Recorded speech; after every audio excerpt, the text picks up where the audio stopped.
Alright, this is going to be my TLC 2012 review. I am losing my voice a little bit, so pardon me if I cough up a storm here. But this pay-per-view was a lot better than I thought it would be. Going into it, I was expecting just WWE to really put on a show to really tie them over until January, which is where The Rock will face CM Punk. But they did do stuff that I thought was really good and put on matches that I didn't really expect. So first, the tag match was okay. But the tables thing on there kind of led people to believe, one thing or another. I kind of had a feeling that the Rhodes Scholars were gonna win, considering that Cody Rhodes just came back, and having those two together, I think, is what they really want to do. I wouldn't be surprised if they win at the next pay-per-view, because I think now it's Kane and Daniel Bryan are gonna go more higher up, dealing with the Shield, and they don't really need the tag titles.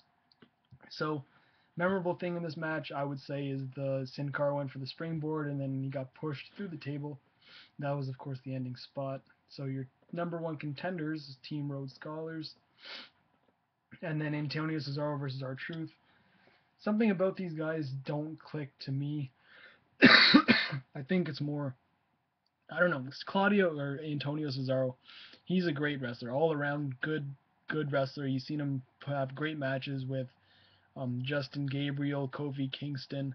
But with R-Truth, it's just not there. And I saw on Twitter R-Truth cut his knee pretty badly. I didn't see this match for what it was, but I did catch glances of it, and just very average match. Nothing really to talk about in there. But Cesaro won. That's all that matters. And Miz TV, kind of stupid. If it went pretty long as well. This is pretty much like a whole match. They kind of did the whole Del Rio face turn, and then I thought they would personally bring Christian back, but since they are in Brooklyn, it's might as well bring the Brooklyn Brawler in for a later six-man tag against 3MB. Wade Barrett versus Kofi Kingston.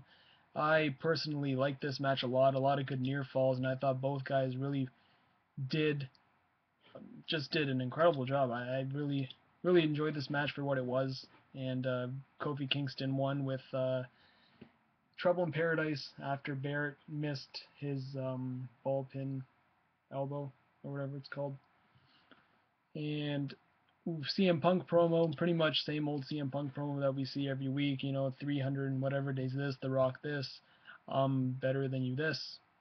He has a new shirt that says faces, knees to faces, and where the captain signs says CM Punk, and cool shirt, kind of a throwback from his original Best in the World, and then the Rock shirt, throw it together, you get that. I'm sure it'll be a good seller until he loses the belt in January.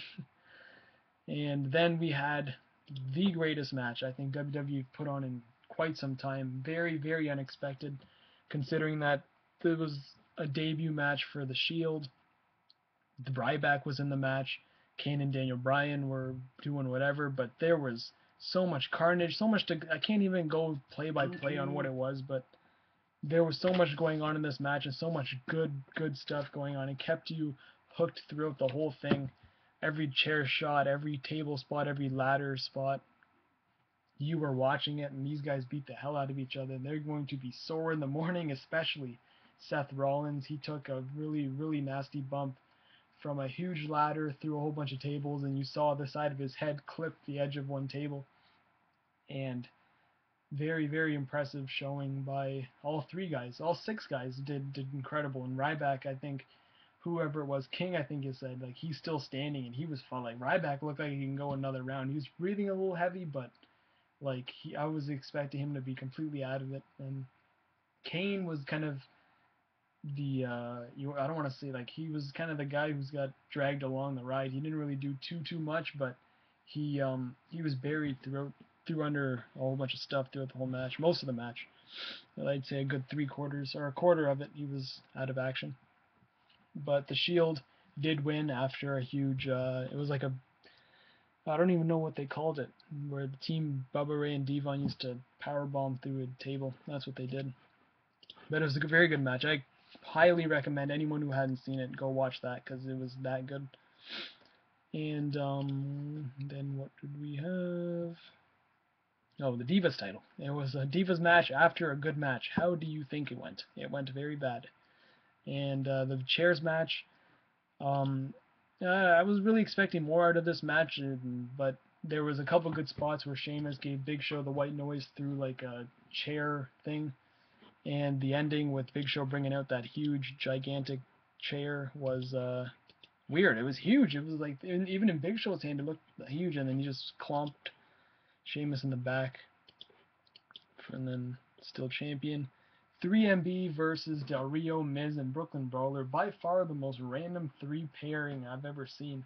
You got Miz, who sucks, Del Rio, who's like all of a sudden a good guy now, and then the Brooklyn Brawler. I don't know where to start. It was just a filler match. I don't even know why I was here, but just a match you could have. I'm sure they're not going to be in Brooklyn tomorrow, but have Brawler that little defining moment of his career, because pretty much that's what it was.